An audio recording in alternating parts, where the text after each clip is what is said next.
Welcome to the Sugarcoat podcast. Join me each week as I interview experts who will share the science of sugar, sugar addiction, and different approaches to recovery. We hope to empower you with the information and inspiration, insights, and strategies you need to break up with sugar and fall in love with healthy whole foods so you can prevent and reverse chronic disease, lose weight, boost your mood and energy. Feel free to go to my website for details on my coaching programs and to access free resources, kicksugarcoach.com. Hello and welcome to an interview today with Bitten Johnson. And she has quite a lengthy bio, and just so that I don't mess it up, I'm going to read it. So Bitten is a registered nurse since 1973. She's an addiction specialist. She's a sugar addicts certified. She's a forerunner in the field of sugar addiction in Sweden, but she's also internationally renowned as a forerunner. Like, she was an early adopter in this space. And what was interesting, when she first started practicing sugar, diagnosing and treating sugar and sugar addiction, she was actually part of the medical establishment. Like, they appreciated her and they made space for her in the work that she did. Obviously, that is not happening here today.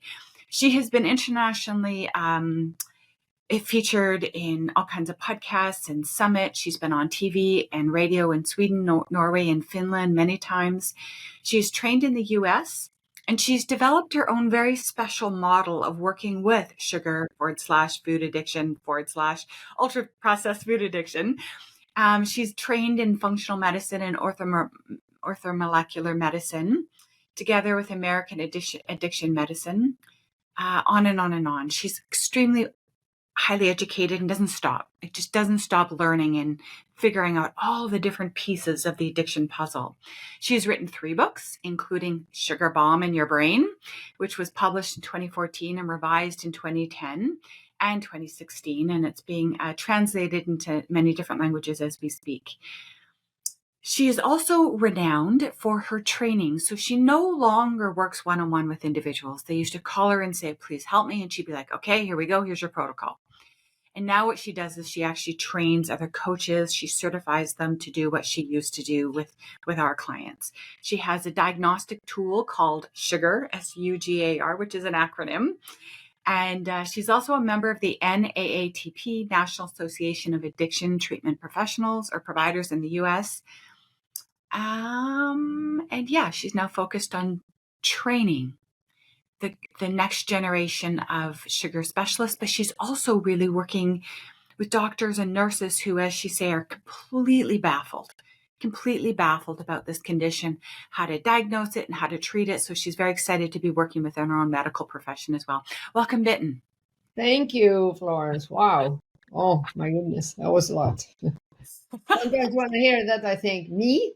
Have I done all that? Yeah. You've done all that. Yeah. And on top of it all, you've also walked the path of addiction recovery from both alcohol and sugar.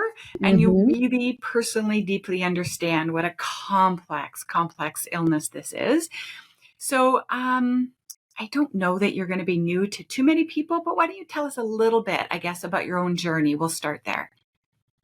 Oh, wow. Well, I grew up in a very normal family. And when it comes to food, I loved if I could get chocolate, but that was extremely rare in my childhood.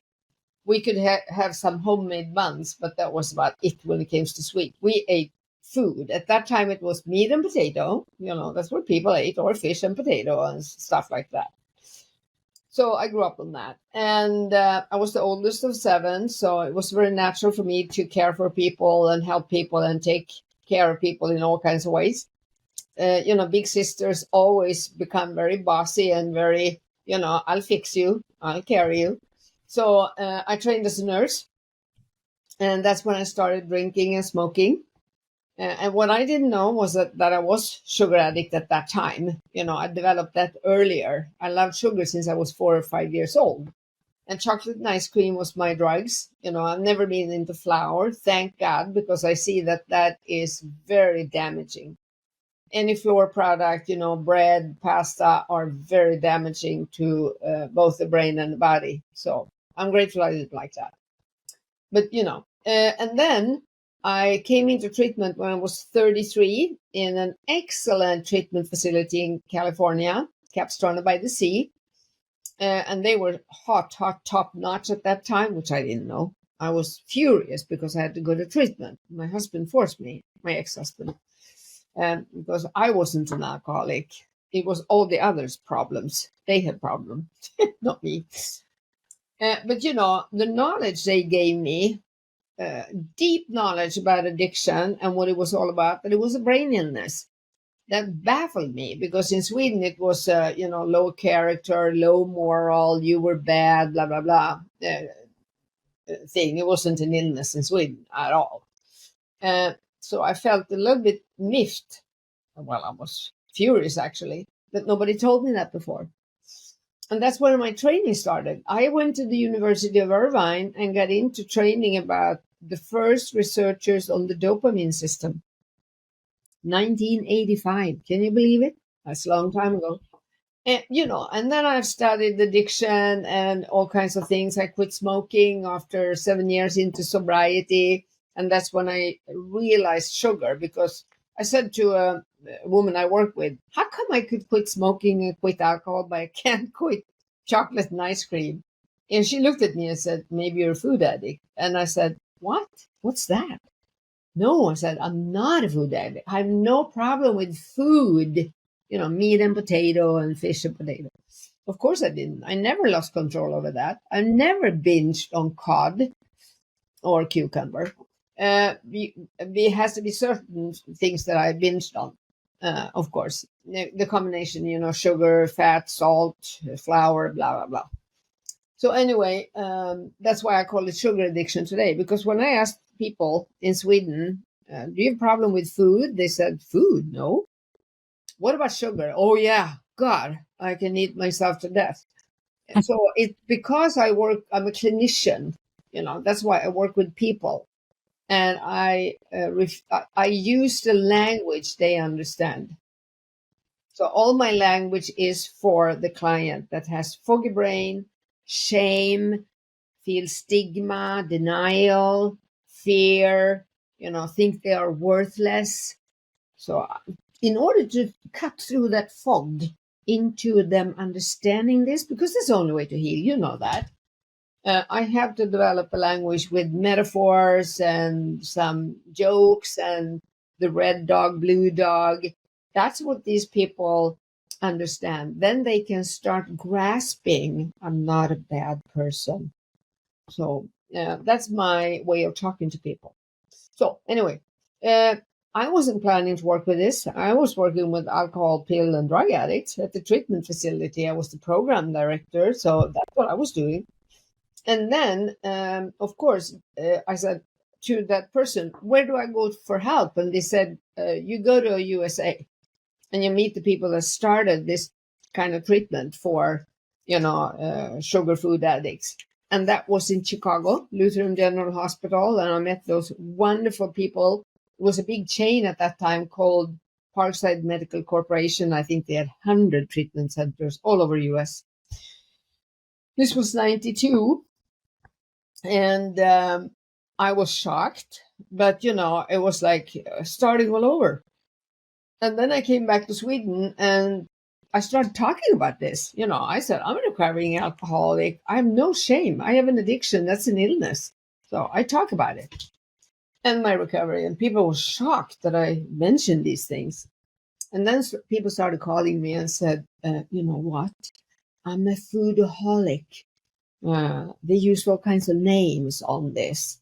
I'm going to eat myself to death. I can't stop eating.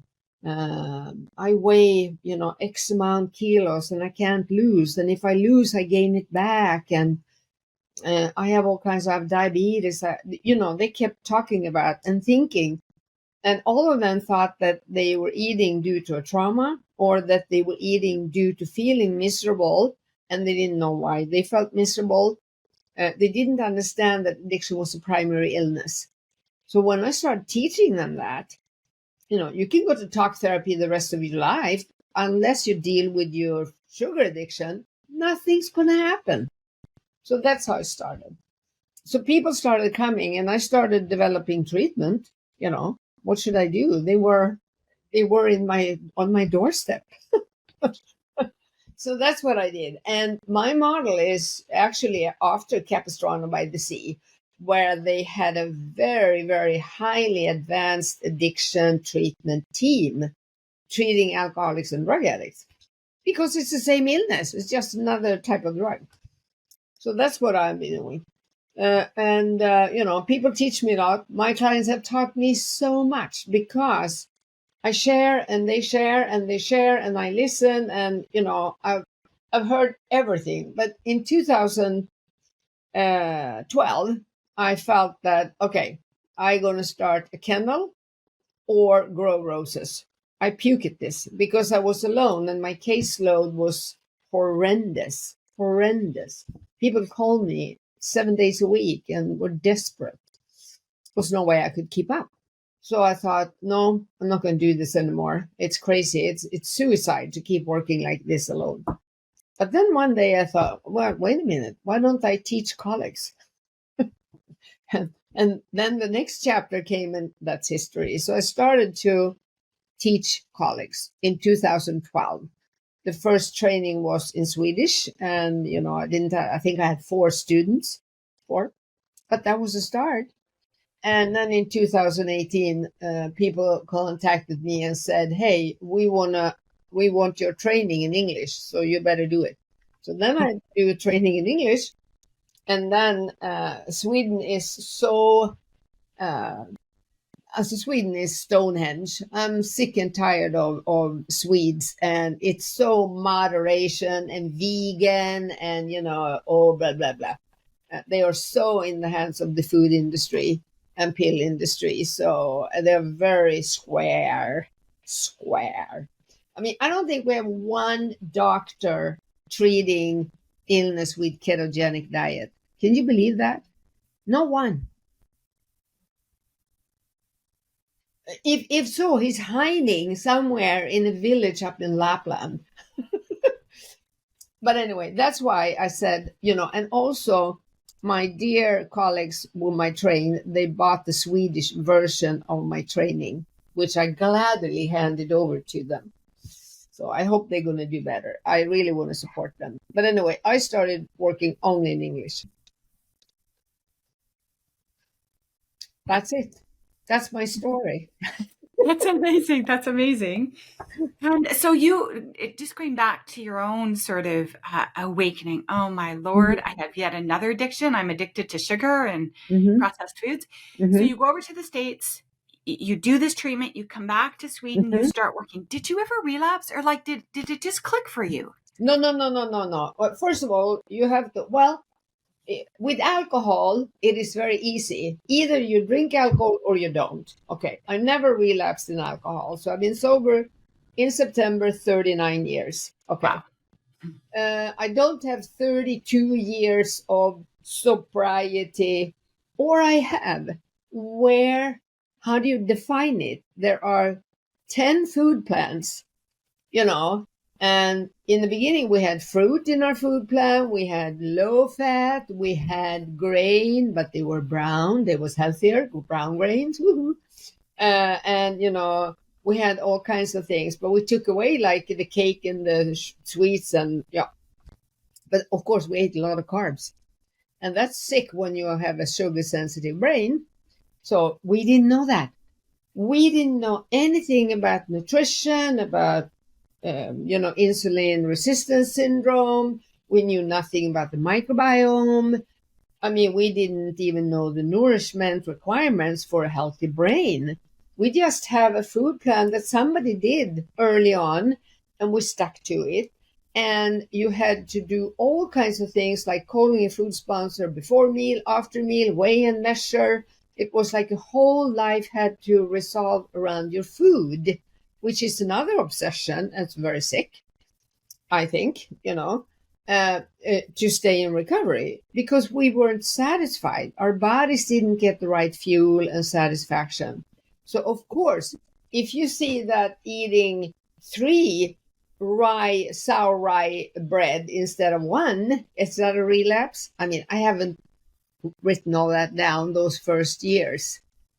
Eating potato, once I quit that, I don't know, where do you put the, do you see what I mean? I I have do. changed food plan so many times.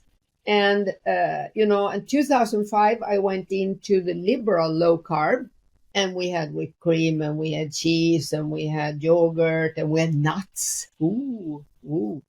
And, is that a relapse? So, I have had one thing that I call a relapse. When I was 48, I went into menopause, and that was a beautiful awakening. It was the best lecture I've ever had with the food, because I didn't think that I would go back to eating chocolate and ice cream. Of course, never. So, and I thought I was pretty stable, but I started to feel at unease. And I did not connect I was in menopause. I thought that happened to older women. I didn't feel old at 48, right?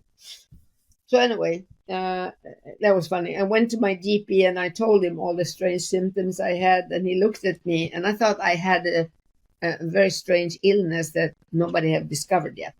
That's how weird it was. And he's a very patient man. I don't have him. He has retired. I have another one now. He's the same guy, but same type. But anyway, he looked at me and he said, he listened and listened, and he said, "You're in menopause." And I said, "Excuse me? You're in menopause?" And I said, "What?" That was funny. I should have known that. But no, I didn't. I was shocked. And it snuck up on me. So anyway, that's when I had most beautiful relapse, mainly in chocolate, but also in ice cream. And I couldn't quit. I tried every day to quit. And then I got in touch with, through a 12-step program, a woman. And I asked for a sponsor that also was an alcoholic. Because I feel that people that are food addicts and have no idea about any alcoholism or drug addiction, they don't really understand addiction in the deep end. They don't really understand the power of the addiction. So I wanted to have one that conquered that too. And I did.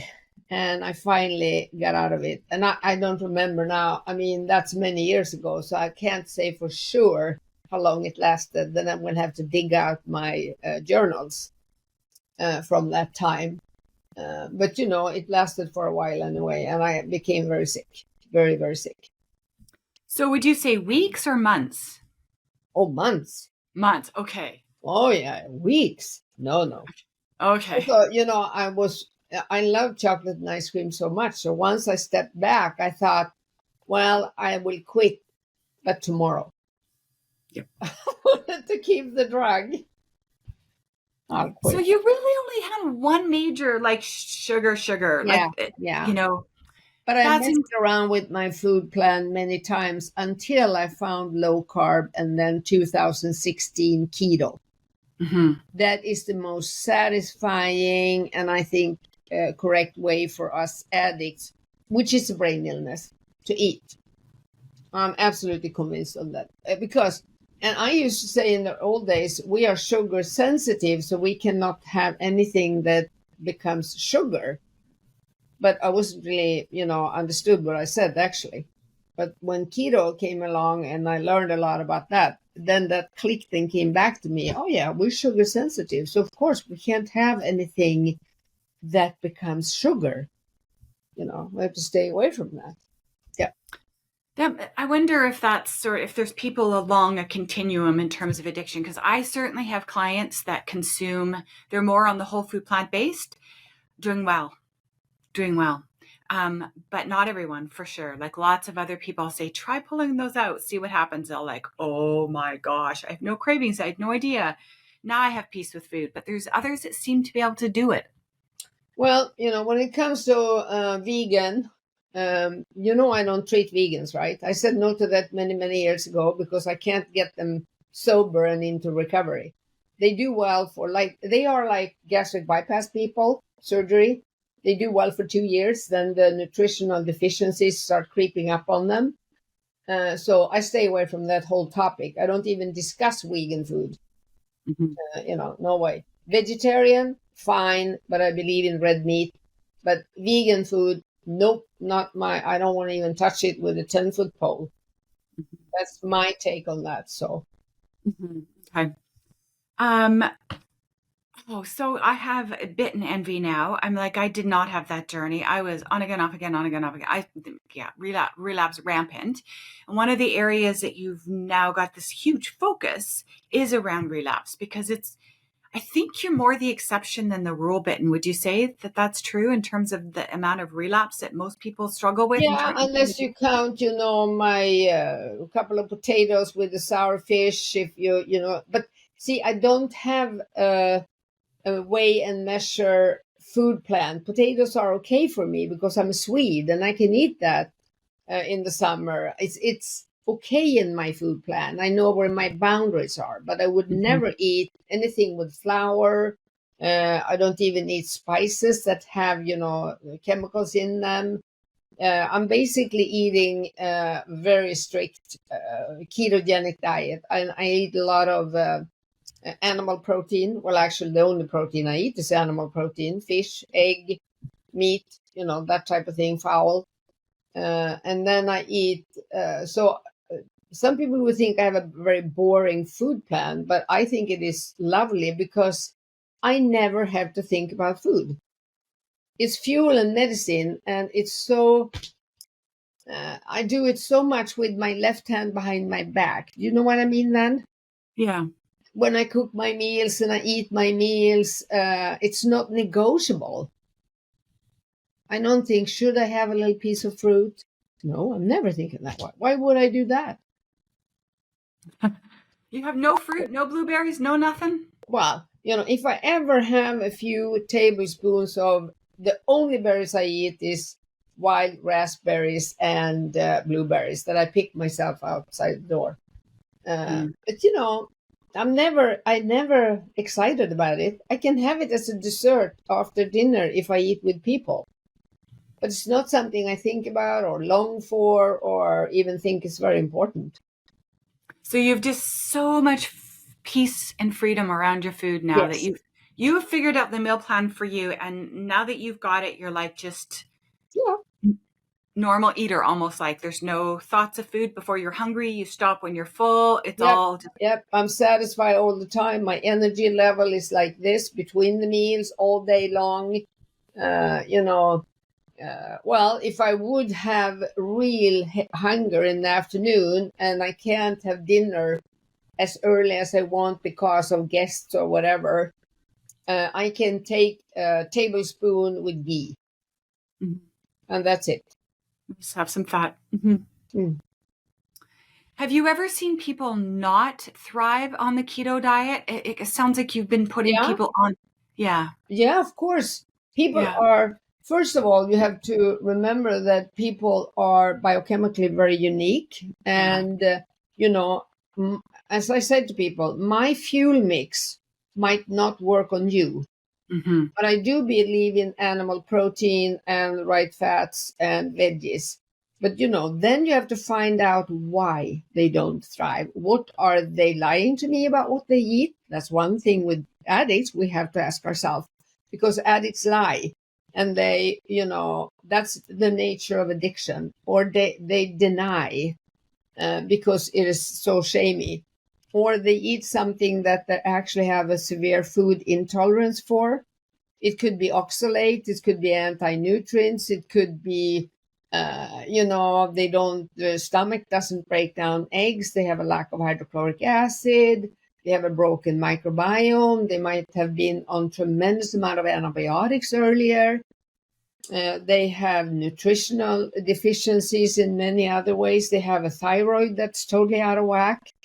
Liver gallbladders that aren't working right. Yeah. We could go on and on and on.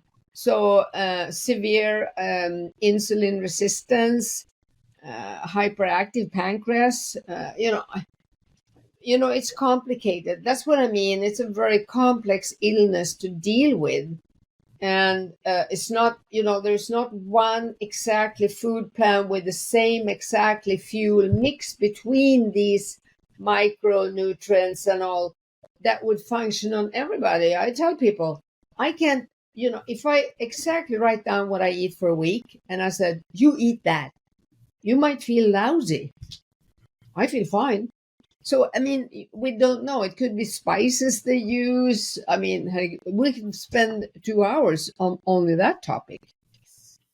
And I think it's so important for people to understand that there is no one size fits all. I recently had an interview 2 days ago with one of my experts, major world expert.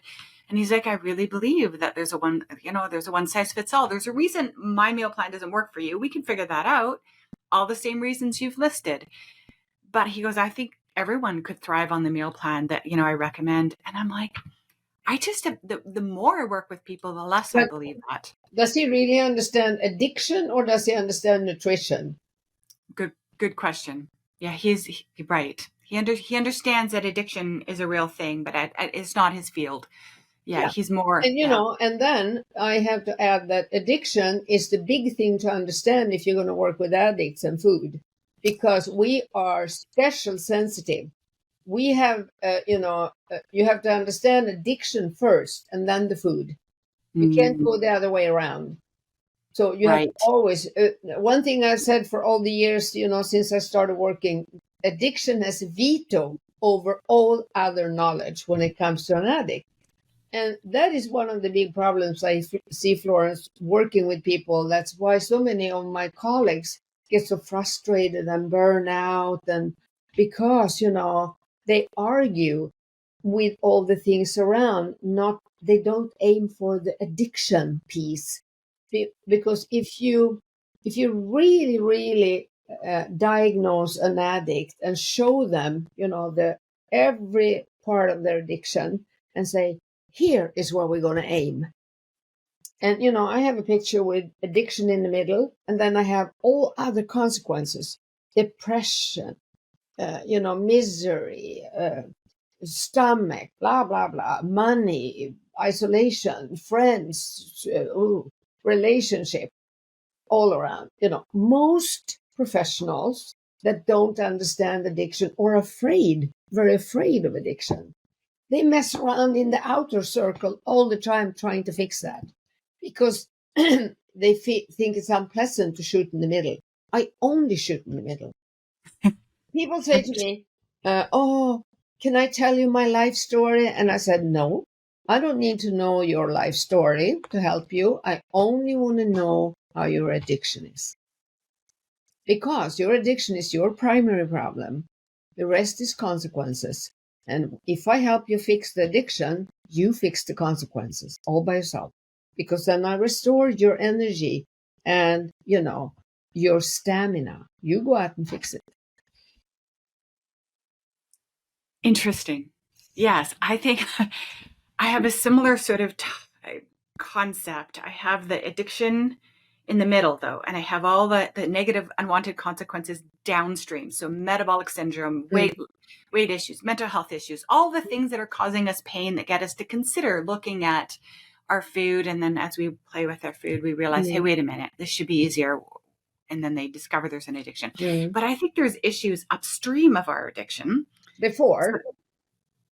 Yeah, like the nervous system dysregulation, like I think that sort of is upstream of our addiction. But you're talking about the biochemical differences, uniqueness that we're born with that affects how the addiction expresses in us. Like, it's like pregnancy.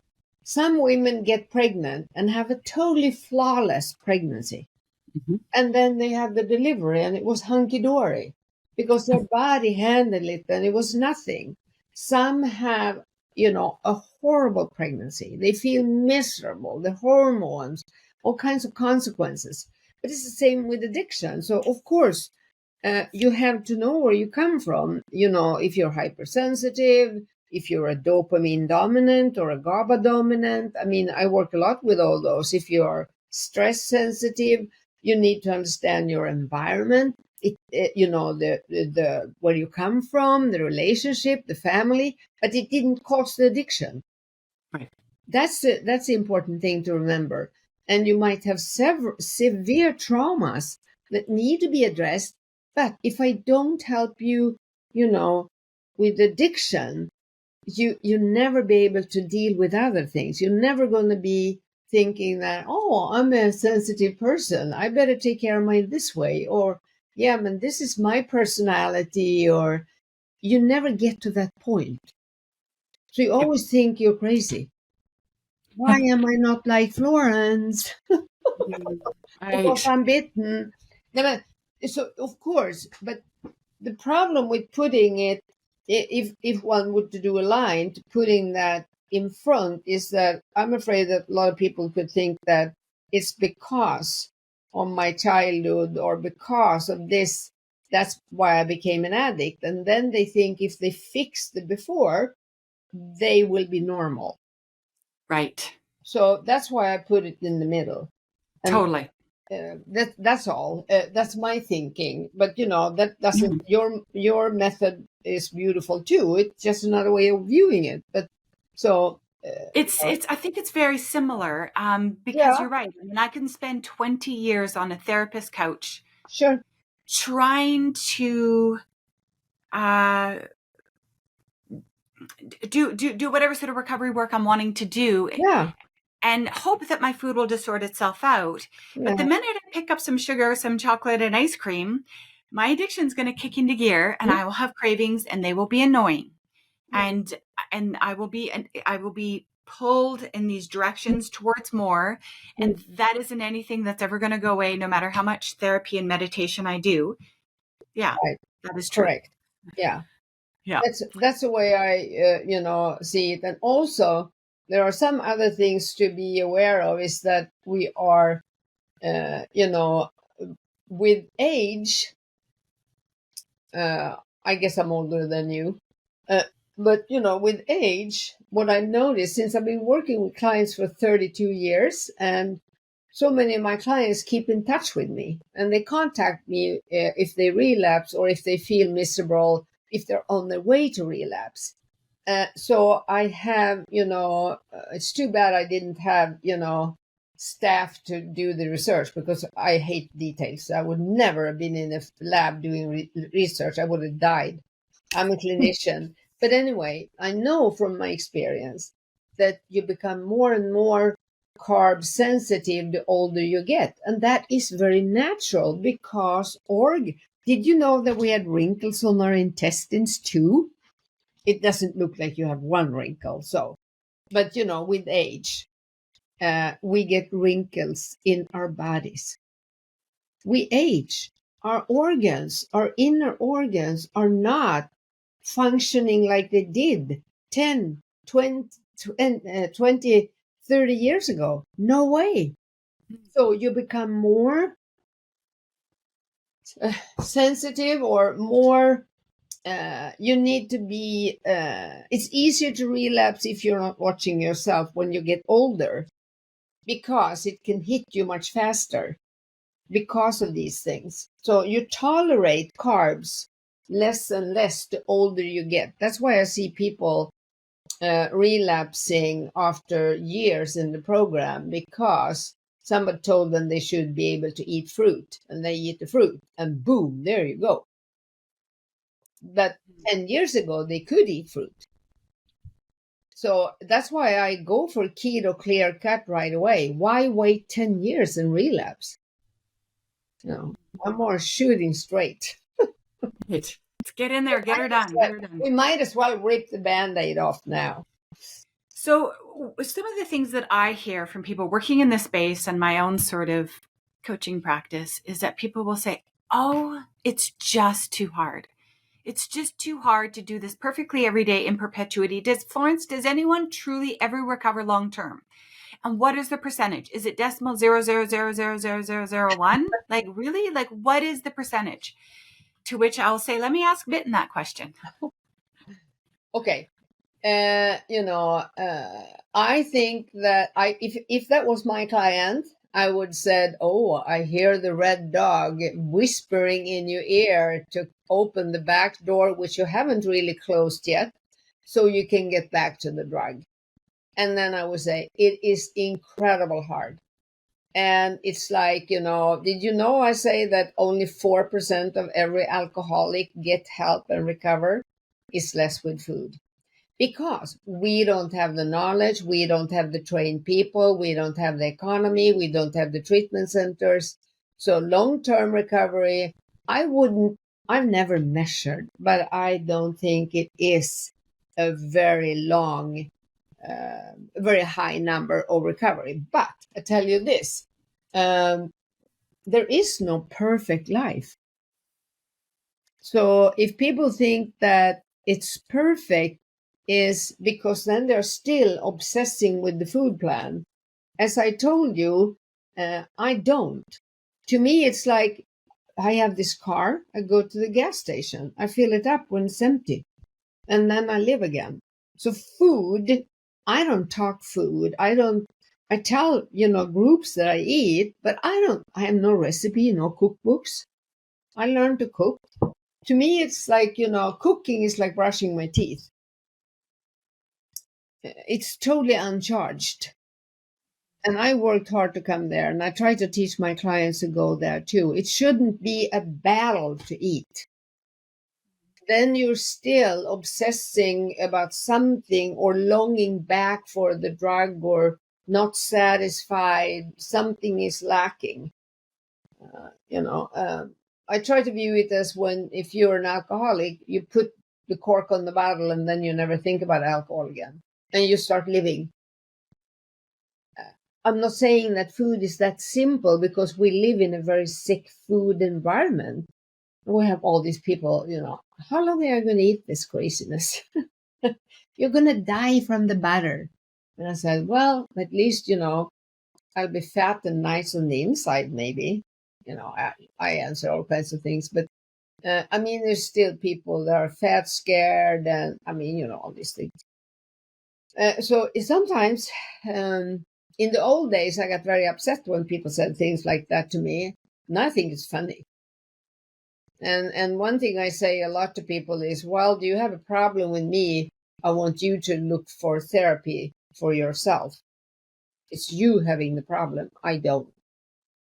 So I learned to answer, but there is no such perfection. And that's what I meant by sharing my food plan from the beginning, how it was a process. It was step by step. I took away this, I took away that, I took away that, I adjusted that until today, when being on a keto food plan is the most satisfaction I've ever felt with food, because it's so plain and so simple, so I don't have to mess around with it. I can't mess around with it. There's nothing to mess around with. Does it make sense? Does it make sense? Yeah, it does. And my journey was similar because I started for the first 14 years. Is that, yeah, about 14, 15 years on my own. Mm. There were very few books. For the first 10 years, there were no books. I knew nobody who was Yeah, trying to. the same. Yeah. Like I read the Sugar Blues. I was like, oh my gosh. Yeah. Oh my gosh, this resonates with me. That might explain my migraines, my depression, my acne, my weight gain, all my issues. Like it's but the food I'm eating. And then I started to unhook. I was so motivated, Bitten. Like you could, I could have climbed Mount Everest with the amount of motivation I had. I was so, when something rings so true, I was so like, yes, oh my gosh, I've been praying for this. Because in the dark, I had terrible migraines, Bitten. Yeah. Terrible, truly. And I'd be in the dark and I would be vomiting. I'd be sick for 3-4 days. I would want to die. Wow. I was suicidal. I wanted to die. Because the migraine medications weren't working anymore. I was in and out of the emergency center. I have so many scars on my bum from them jabbing me with morphine or whatever they gave me. And it just wasn't working. It would last for a few hours or maybe a little bit longer, and then it would start coming back. And it was like, it was torture. It was torture. And I would sit there in the dark going, I know, body, I know you need something. I know something's wrong. I'll do anything. What is it? Like, what do you need? And I read the Sugar Blues and I go, oh my goodness. It's the crap I'm eating all day long. So I'm very motivated. I start pulling it out. It should have been easy. Because if it had been anything else, if it was like I woke up and I was told to go run a marathon, I would have done it, but I couldn't do it. I would go 3-4 days and then I would eat something. And then Nobody taught you about the power of the drug. It is the strongest psychoactive substance on earth because it doesn't only affect our reward system, and it's not only dopamine, it's many neurotransmitter that's affected. Dopamine is only the conductors. It's a big hype about dopamine, but that's very one-eyed, I think, very narrow-minded to not understand the havoc, the ripples it does. It's about the fatty acids in the neurons. It's about the reptilian brain being overactivated. It is about the pancreas being overactivated and the ripple in the hormone chain. So it's like an evil triad. So it's so strong. It's much stronger than alcohol and cocaine. And it's everywhere. It's legal. The smell, the sound, the cue-induced craving. It's everywhere, everywhere. So, I mean, that's why it is so difficult. And we have to be aware of that. That's why I say, I quote Kennedy when he said, we aren't going to the moon because it's easy. We're doing it because it's hard. And getting on this journey is hard. And I think that's one of the hardest things as a professional worker in this. All these people asking me, mailing me, texting me, calling me, help me, help me, help me. But they don't go on the wagon. So why don't they go on the wagon? Well, because, they're even more drained on nutrition today with the food we have today and the power of the drug luring them back all the time. So it's much tougher to work with people today than it was when I started, because people had more nourishment in their body at that time. Now they're depleted and they have, their mitochondria shut. So there is no energy in the mitochondria. And that makes them think that they are depressed, suicidal, that, they have no energy. So if I tell them, you should, well, tomorrow we're going to start and you're going to take a walk in the morning, 10 minutes in the sun, and they go, oh, I can't do that. They have no energy. And then we talk feelings with them. And I said, I don't talk feelings and thoughts later on, because that's going to strengthen that, reinforce it, the misery. So all I want to know, eat this and tell me what energy level you have. All I do is restore energy. And I said, when I help you restore energy, you can deal with all the other problems and you're going to start doing it on your own. But let me tell you how to restore your energy. That's number one. Heal your brain, restore the energy. Otherwise, they have nothing to work with. And they're more depleted than ever. And there are many more of them than ever. And there are many more people that close their eyes to it because they feel it's too hard to help them.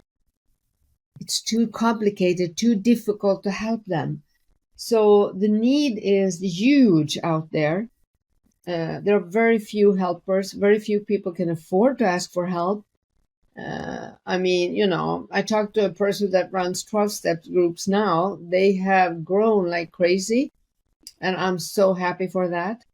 Because that's what we have. Without that, we would be really lost. So, and then comes Ozempic. Well, it's not new. It's been around for a while. But, and we know now that it's going to help for a while. And then it's going to quit working. And then what do you do? Like every it's other. going to quit working? Really? What evidence is there for that? No, but we have seen that people are using it. Yeah, the really? effect starts going away after about 3 to 4 months. Oh, no, I've known people on there for years. Yeah, good. But those are few and far between. Really? And if they quit, you know what's happening? Oh, if they quit, it comes back, yeah. Yeah. So, that is not the solution to everybody. Right. Of course not. And many people, there was a study made now in Sweden, shows that the craving comes back, but now they have craving for sweets and not for fat. Did they have cravings for fat before? Yeah, but cravings. But I mean, they liked fat because they were on a low carb diet. They get more sugar cravings. Oh, I see. Yeah, Hmm. yeah. So, So, but also my thinking is if you take it, it makes you eat less, lose weight. But if you still eat junk food, what's going to happen to your body, yeah, your there's no brain? nutrition. Yeah, if you're on it, see, and I do wonder if in the future people might be on a low dose to help them take the edge off the cravings. For those of us that are working with people who are like, I just can't, Yeah, for the just volume fuck it, like eaters, it's the too bread, hard. yeah, bread lovers and volume eaters, it could be a solution. Yeah.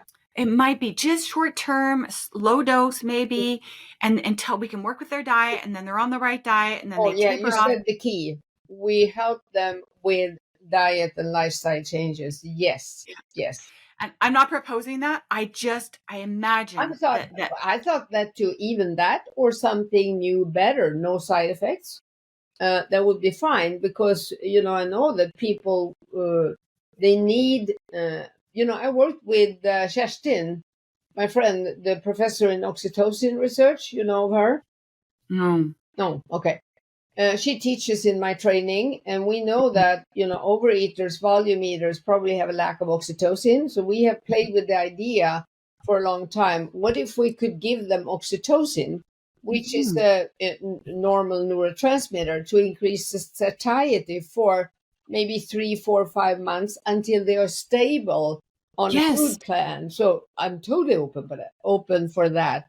I'm Is there any just research on that? Is that a no, prescription? no, no, nobody dare do it yet. No, there is no try. But we are sure it should work if there was ever any interest in the industry to do that. But oxytocin is not a prescription drug. It would be a normal. It's a neurotransmitter and a hormone. How would you introduce oxytocin into the system, Yeah, the problem is exogenously? that you have to do it eating it. It has to go down in your stomach. But But what is it? Like, how would you get that chemical? well, you could take it in a liquid, in a little bottle, as a liquid. But the problem is that it breaks down immediately when it comes down in your stomach, unless it is what your body make yourself. So that's why I have a program where I teach people to increase oxytocin, you know, without drinking oxytocin. But that's I one didn't thing. know oxytocin was something you could even drink. I didn't realize it was a chemical that they had isolated. Yeah, you could make it in a lab and drink Oh, it. interesting. Today you can get it in a spray for uh, in a birth to give to women that gives birth for Oh, I see. contraction, It's and yeah, inhaled it's a contractions. spray. Yeah, but that's the only thing. I think that's all it's approved of for now, the spray. Interesting. If I was 20 something, I would think, oh my gosh, there's so many different research directions to go. I'd be like, I'd work with Bitten on that idea of using oxytocin and just like, how can we support people? It's just the beginning to get over the hump. Well, it's not really true, but yeah, mostly just to get them where there's no cravings. They feel peaceful. They're feeling better. Their body's like, I'm with you. I'm your ally now. I'm not going to fight you. This is better. But to get them over that hump. And then once they're cruising for a while, and let's get back to the topic of relapse, because this is totally an area of expertise for you. So I guess you're basically saying it's a very small percentage of people who can do this long term. So people hearing that will go, well, why bother then? Why can I not just figure out how to minimize my consumption to sort of like You minimize the can't ill minimize effects of it? consumption. You can't eat moderation eating if you're an addict because it's going to go into full blown relapse and you're going to be worse off than you were. Relapse is progressive. It's not going to work. I've seen that. Do you think an alcoholic could do that? Drink a little bit of alcohol on Saturdays? Bitten, there is a whole harm reduction, moderation, alcoholic movement. I've met some people, hard on alcoholics, 12 steps, years of sobriety, who are now doing beers on the occasional weekend, and they're fine.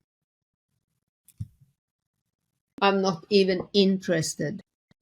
That's What's what the I would say point? too. What's the point?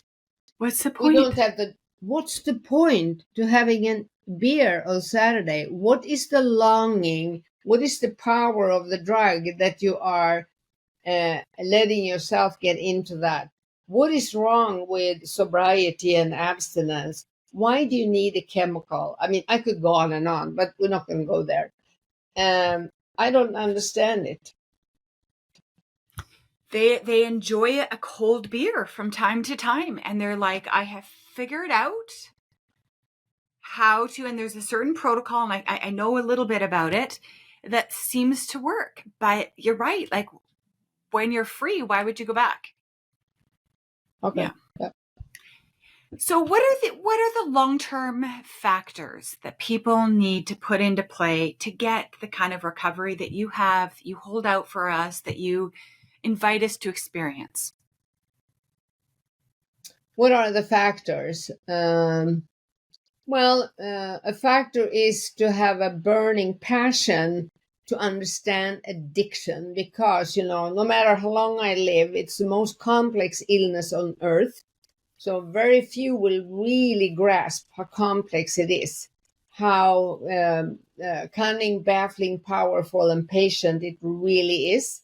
And, seeing that it will rear its little ugly head up in all kinds of new ways, shapes, and form. And one of my trainees, Melanie Martin, she had a beautiful saying about addiction. It's a shape-shifting beast. And that's really true. It's really true. And I see that all the time. And I see that so few people understand the illness of addiction. So you might be abstinent in food and alcohol, but then you develop another addiction like screens or pornographic, or, I mean, I see this all the time. So as long as you have this addictive part alive in you, you can switch to other outlets. And, you deprive yourself of your full life. You deprive your children, your family. I mean, you still have a pathological love relationship with a drug or a process. So you're still, part of you is still occupied with that. I think all of us have stuff like that. I do. I mean, I could have 40 dogs or 300 roses or something. I can't afford that, so that's good. But, we always have things that we are passionate about, or, we want to overdo or whatever. But we can't call it an addiction unless it is severe negative consequences, so forth. But that's in the makeup of us. So one of the things is knowledge. That was my point. Knowledge, to always learn. And also I have some colleagues and some of my former clients that understand this. And I say that very few people understand addiction on the depth that they should. There's always a lot to learn. So I think it's a curiosity, because it's not only an illness, it's also like an entity. So it's very interesting to see also how addiction plays out in our society. And very few people see the horrendous consequences it has on everything in our society, on people, lives, humans, illness, economy, blah, blah, blah, blah. I think it is amazing that people are so ignorant about it. So it always challenged me to try to teach about that. So that's one of the things that keep me in my recovery, because, if I go back and die, who's going to teach? Not that I think too big of myself, I'm joking, but you know what I mean. I like to teach people so that more people wake up, because I think that kind of community is, what's going to save us. Not the egomaniac society we have today with all kinds of, we have so much drugs in Sweden, you wouldn't believe it. We have weapons. Every country is infected, and that's addictive society. So, so one of the things that challenge me, sometimes I'm so sick and bored of it, so I think I'm not going to teach 1 minute more and not talk about it one more minute. I puke at it, but it does come back. Sooner or later, somebody calls me or talks to me and it tickled me back into this again. So that's one of the things. And also early on, I learned that's only one day at a time. That is my savior. That, it's only for today. Yes. I'm very, very grateful that I really incorporate that into my life, because I used to think, oh God, how's going to be next year? Can we do this? And should we do this? And what if I don't do this? What will happen? I can't say I was worrying a lot, but I was always, my mind was racing. And today I said, oh, today. Just for today. Today. So what are you going to do? It's not that I don't think about my plans for tomorrow, or I know them. I mean, oh, good, that's tomorrow. I need to prepare, so I'm not oblivious to that. But it's really living here and now. There's no other way. And also grow my interests. I love space research. I love to read about space and dream that, go out there one day. It's not going to happen to me, but, I love, because I really understand the astronauts that's been up there that say that once you're up there and you see this little blue sphere from there in that vastness of universe, when you learn how big your universe is, you feel like you want to care for it like a baby. And that's how I feel. I feel because I read a lot about astronauts and seen pictures of the Earth from there, and I follow NASA and all that. So, and love listening to Brian Cox, the professor in astrophysics in England. I would love to meet him one day and have coffee with him. I would talk to him about this. So I think it is a reverence about life and earth and nature is my church. I mean, there's no doubt about it. I love birds. I love grass. I love, the love for life. I think that's what keeps me going, to have developed that. And here comes what we talked about in the beginning. My parents taught me love for nature. So that is very special, I think, So I have it with me. And of course, it wasn't very interesting when I was drinking and eating. It's not that I was out in forest at that time, but, I knew when I took away the drugs, what do I want to do? So, I love the sun. I think the sun is the source of all life on earth. So that's very important to understand. I love hanging with my friends. I love summer. I endure winter. I love my dog. I love dogs. It's the passion for those things. They counteract. And that's what I mean when I say you have to grow the healthy part of you, the blue dog, as I call it, instead of focusing on always fighting the red dog, because you don't have to fight the red dog, because it's always going to be there anyway. You can't kill it. You can't take it away. It's just going to be there. Yeah. So don't be surprised when it rears its ugly face up. It will. And also this dimension of addiction, that it's like an entity too. It's not only physical illness in the reward center and all that. I think that's what scares a lot of professionals. They don't know how to talk about this. They don't know how to address this. They think it's just fixing the food and everything is fine. It's not. It's not. I really would sum up what you just said and exactly that, because I was so obsessed, because I didn't have a program. There were no books. I didn't even know 12-step programs existed. I didn't know if there was any other human being on the planet that was addicted to sugar. I knew I was. And it wasn't until Kathleen de Maison's book first came out. And I read it and I took it to bed, and I remember hugging it and kissing it, thinking, oh my God, I'm not crazy. This is the thing. This is a thing. And it's the food. Right? Because I was doing everything and I made huge progress, like year over year, month over month, year over year. I would relapse and then get longer stretches, and then shorter relapses and longer stretches, and more whole foods, and refining what whole foods I felt good on and didn't seem to trigger me. But the sugar went down, the flour came up. I eventually got rid of the gluten Yeah. completely. Oh God. And then the cheese came up. Oh yeah. And I was like, oh my God, I was just playing whack-a-mole. And then the cheese went down and the nuts came up. Yeah, I know. And then the fruit. And the nuts went down and the fruit came up. And then it was volume. And then I was like, you couldn't overeat cod. I could. I got to the point where I could overeat chicken. I could Oh yeah, overeat yeah. carrots. I could I'm not. overeat Yeah, anything. yeah. Of course we Oh, can. We can. because I was in the mindset that if I just got the food right, I was recovered. I had no Yeah. freaking We've clue. all been there. We've all been there thinking that in the Okay. beginning. Yeah, that That's it's why this not about the concept, food. yeah, is so much bigger. It's so much bigger with the. It's about the upstream issues. It's about my dysregulated nervous system. It's about the fact that I never needed to develop the tools to meet and greet my emotions. I never needed to. I would just eat over them. And the Who needs food created those feelings skills? that you ate on. I'm so sorry. Say that again. And the food created worse feelings that you ate on the next day. So it was a vicious circle.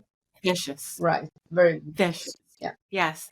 So getting rid of the food, my moods and energy stabilized profoundly. My migraines were 80 to 90% better. All kinds of miraculous things happened. Lost my weight, felt so much more joy. I could stabilize in relationships, everything good. But it did not touch the upstream, the trauma stuff I needed to work with, the dysregulated nervous system, the fact that I did not know how to drop into my body and experience everything there from a place of the calm curiosity that everyone's talking about now. I didn't know how to do it. And until I could do that, high risk, high risk of relapse.